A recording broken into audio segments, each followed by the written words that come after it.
So shortly after Dolly and I were married, she was working at a local hotel, all right, as a sales manager at a local hotel. And keep in mind now, she was a single mother previously who had struggled to provide for her kids, and her greatest fear was keeping a roof over her girls' heads, keeping them in their house, okay? Some of you all can relate with that, right? So that was her greatest fear, was keeping her children in their home. Anyway, we found ourselves with a family of 7, 5 daughters. I don't recommend it, by the way. We tried to get rid of one, but they all wanted to stay, all right? Anyway, it was very expensive because our kids like to eat, like every day. We said, we honestly told them this, we got 5 of you, okay? Can you just pick a day of the week that you want to eat? We'll let everybody eat on the weekend, all right? But you only get one day that you get to pick to eat. But they refused that. And then we tried to encourage them to wear the same clothes month after month and year after year, but they grew. And what do you mean the shoes are too small? What do you mean your pants are too short, right? Because you all with kids know you're constantly buying them clothes because they're constantly growing. And it seems like there are times in their life, right, where didn't you just wear those pants last week and now they're 2 inches too short? Can I get an amen? Anybody feel that? Right? So anyway, so Dolly's job is on shaky ground because there were rumors that the hotel she worked at was going to close because they weren't doing too well, all right? Now, naturally, she is nervous and scared. Rational, right?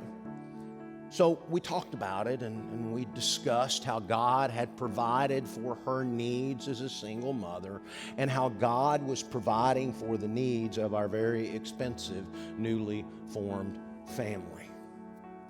At one point in the discussion, we went back and forth and chatting about it.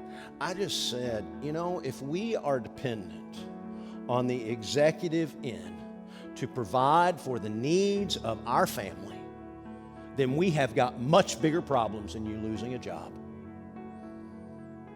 In what or in whom do we place our faith? And when you say it out loud, it kind of sounds reasonable. It may even sound logical. In whom or in what do you place your faith? Are you placing it in a boss or a job? Or are you placing it in God? But fear has so much power over us, doesn't it? Rational fear, okay? She had come through some tough times as a single mother. But we chose to believe, and we continue to choose to believe, it is God who provides for the needs of us and our family, and God is faithful. How do we know this? God has proved it over and over and over again. And coincidentally, that hotel did close. By that time, though, Dolly already had a different job that God provided. It was a job that was better than the one she feared losing. And it was that job that helped me step from a career to a full-time job in ministry and go to seminary. God's able to provide far more than you ever dreamed or thought you could ask for. Jesus, talking to his followers, said, "Why do you worry? Why do you worry? Look at the birds of the air. Look at the flowers in the field.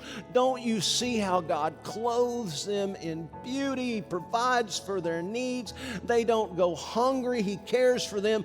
Don't you know how much more valuable you are than flowers or birds? Don't you know? Don't worry what you're going to eat or drink or wear. God will provide. Jehovah Jireh, the Lord provides.